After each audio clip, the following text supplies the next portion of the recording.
Welcome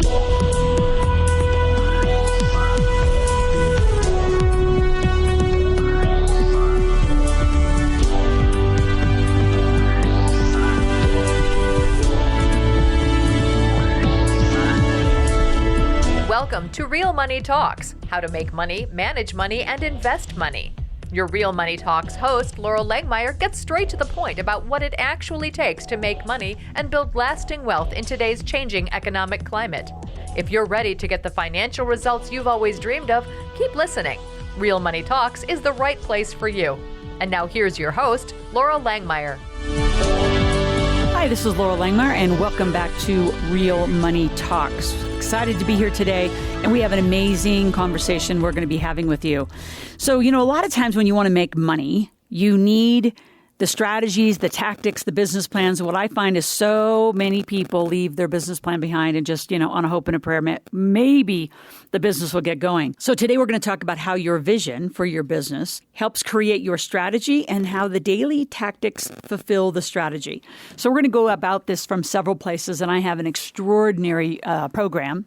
It's 4 CDs, 4 audios.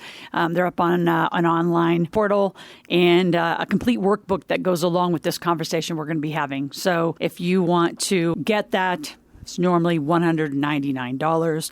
We're going to do it today for a very simple little $49. So it gives you some structure for how to have this conversation, how to get a business plan going. See, the program I'm putting up there is a business plan program. And this is a subset of a couple pieces of a business plan. So backing way up, here's the components of an operational business plan. And it's just very simple. You need a vision. Like, what is the business going to do? What's the purpose of the business? What's it going to achieve? You need to have strategies and tactics that then are the executable, milestones. They're also KPIs, key performance indicators. So with the KPIs and the strategies and the tactics, that helps you get to your vision. There's an alignment.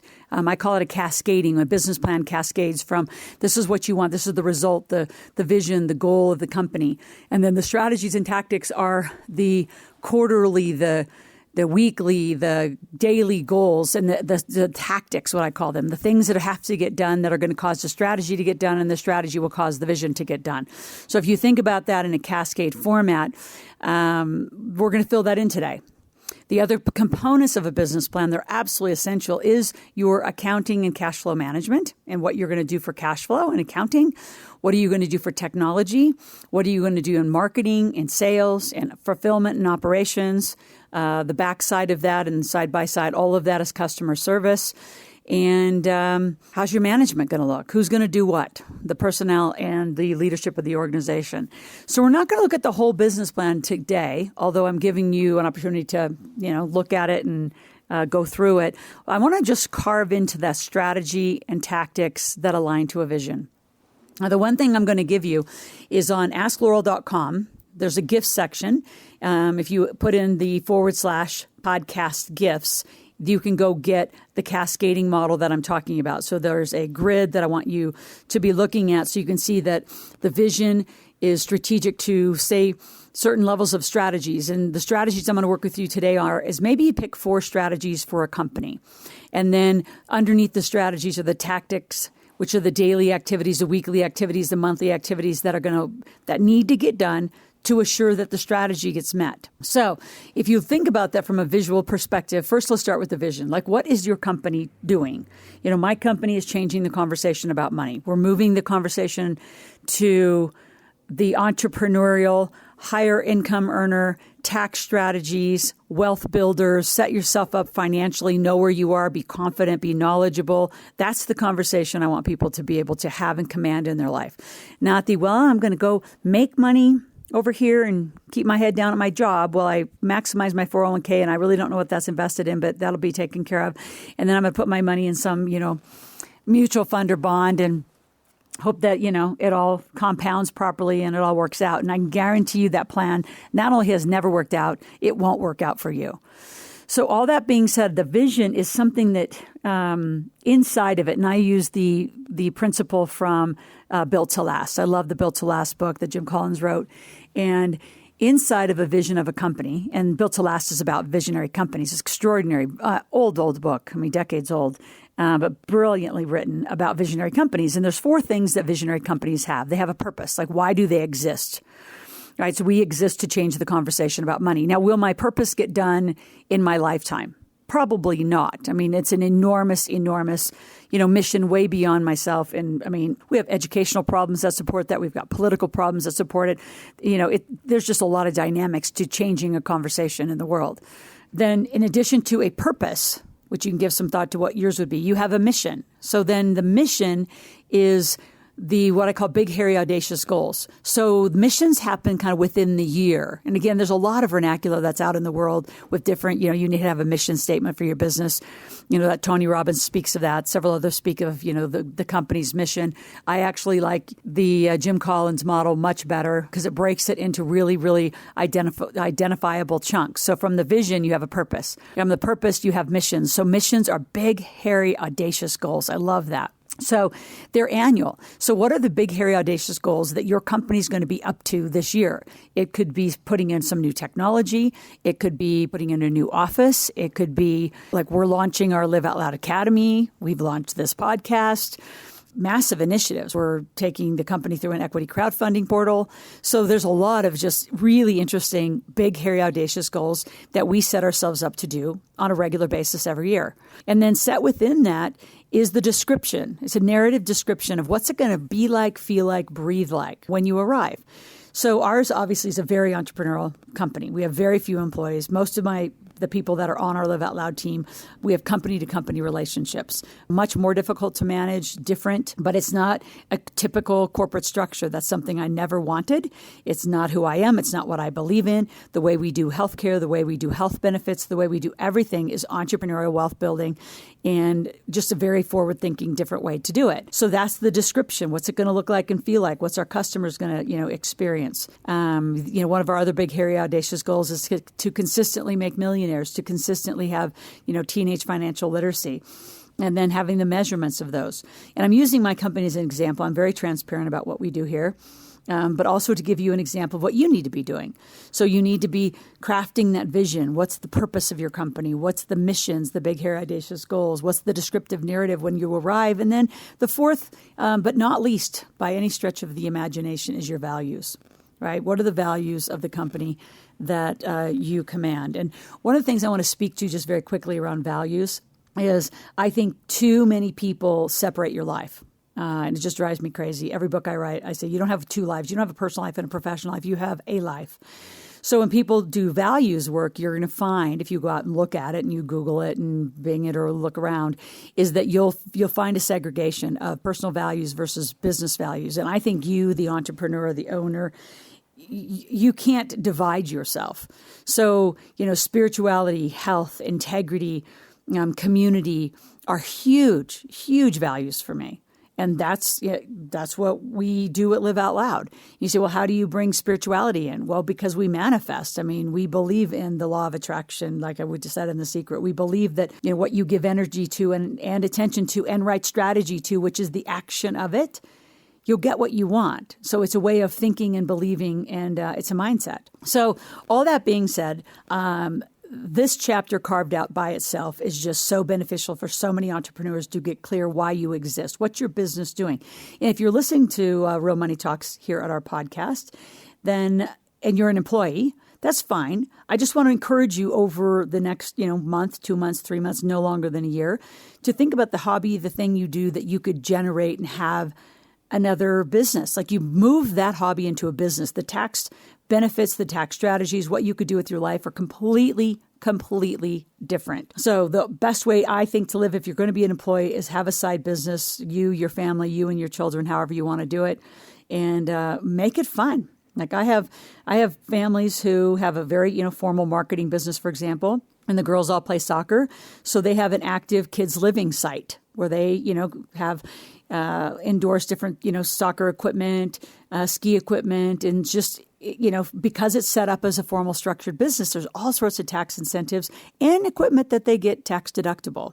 So there's legal ways to set this up very properly for you. And you can tell I'm very passionate about setting your life up that you receive the most of what you're here to do. Now, all that being said, I'm going to repeat. You should have, now we've talked through what your vision is. Inside of a vision is 4 things: your purpose, your mission, your descriptive narrative, and your values. All that being said, if you've just, say, quit your job, I remember when I quit my job at Chevron and I was learning this, I was thinking, I don't have some big vision. I just want to get the hell out of Chevron and make some money. I was just in a transition. So if that's you, or you just aren't clear about that bigger conversation, just know that it's out there.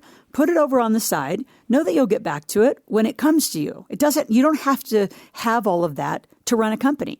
And I guarantee that, I do workshops all the time where I have people making money in a matter of minutes, if not hours. And they don't have some big vision. They just want to make some money. So know that you need it eventually to keep you driven and motivated and excited and getting up every morning for the bigger thing you're here to do. And then know that it's okay if you don't have it. Now, let's move to the strategies and the tactics. So my advice always, when I build business models and strategies for people, is I think you need to have minimum of 2. 4 is good average, and maybe even 5 or 6 strategies. And in my format that I'm showing you on the podcast gifts site, where you're going to download this sheet, this cascade sheet, this organizational cascade sheet, you're going to see I use the example of 4. So say there's 4 strategies. So there's 4 strategies. Let's use a network marketing company for total ease of understanding. So in a network marketing company, you could have 4 strategies. Number 1 is to get distributors. Number 2 is to get people on, just monthly products. Number 3 is just to get them started, just sell retail, just sell people products. And in fact, if you do it in the, I'm going to switch up the order. If you actually get them on a product, $20, $50, then you get them to an auto ship of $100 a month. Then you make them a distributor. It's a much more sequential, brilliant strategy to move them in. Now, the 4th strategy I always advise network marketers is there has to be some consulting, service, or coaching you provide alongside. So a lot of people who sell Isogenics, New Skin, Arbonne health products. You could be a health or wellness or an anti-aging coach and give some consults. I want you not just to sell products, but to be really good. I've taken Mary Kay folks, one woman in Canada, she added a clothing line as a strategy, a jewelry line, and an accessory line as a strategy to make more money. And now she's an image consultant. All that money is hers. And then all the products she sells is in network marketing. So then she gets, the residual income as people go underneath her. So there's a lot of strategies. Like in our company, we have an event strategy, right? Where we go out and we do events and we teach you live events. We have a larger mastermind mentoring program called the Big Table, right? Where think about it like an investment club. It's a one-time tuition to, change your life and stay in this infinite conversation of money. And then I just have products. You go to my web store and buy some books and games and tapes, and I got a lot of products. And then I have online membership programs. Right. So I have the Academy. I have Fast Cash Coaching. I have programs where people can pay me a residual every month. I have a lot more. But just to give you an example, a lot of times people start a business and they have one strategy. And I just say you're not selling enough to people. Web designers, 4 strategies could be, number 1, you design the web page and the website. Number 2, you do photography. You do copy and you do videography. All of that's required, and there's different revenue streams and all of that. But in totality, you're going to be a good online digital marketer. So think about the strategies that are absolutely essential for you and how you would produce revenue. So a strategy has to have revenue attached to it. Now, this is the heavy lifting, the tactics. Under each strategy, and you don't want to do this by yourself. I can promise you it's a lot of heavy lifting.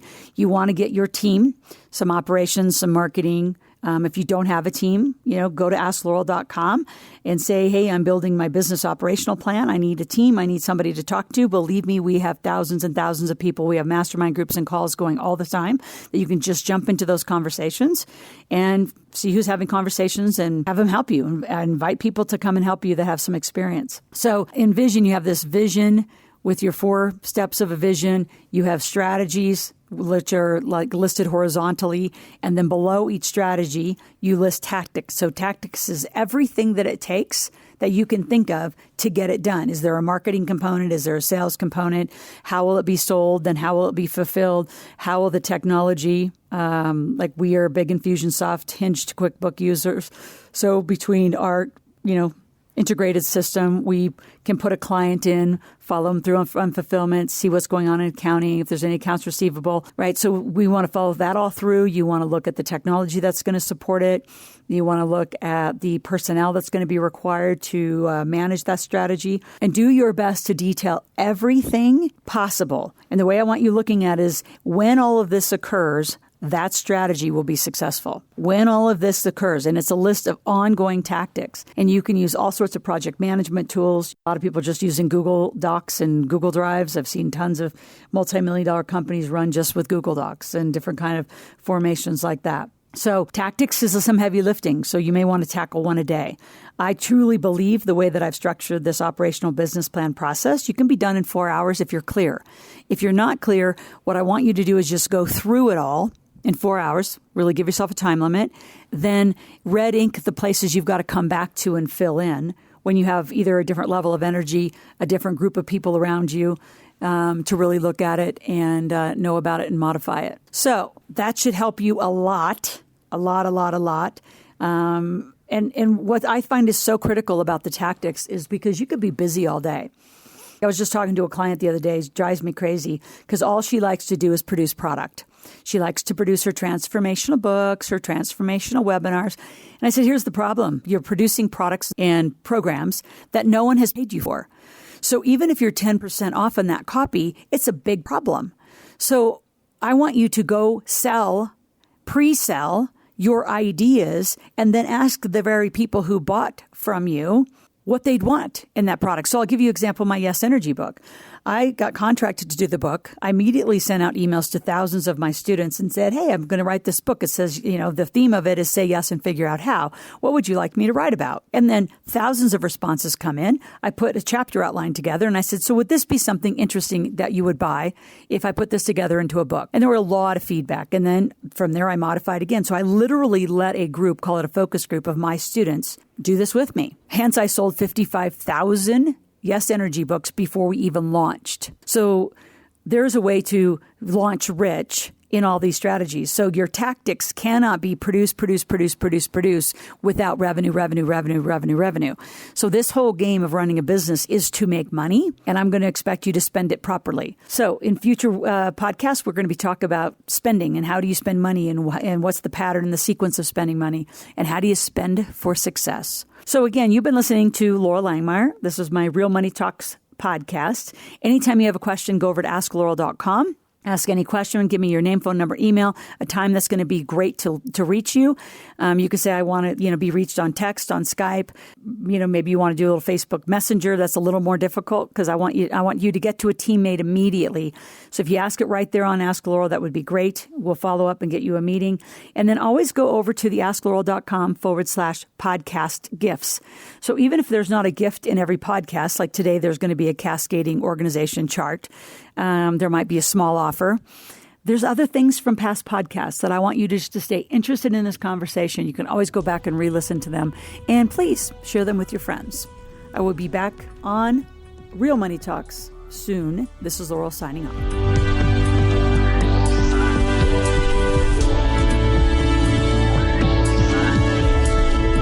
Thank you for joining Laurel for this segment of Real Money Talks, how to make money, manage money, and invest money.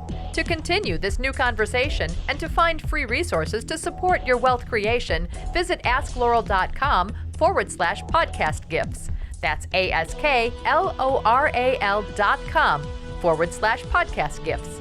Thanks for listening and join us again soon. New episodes are released every week.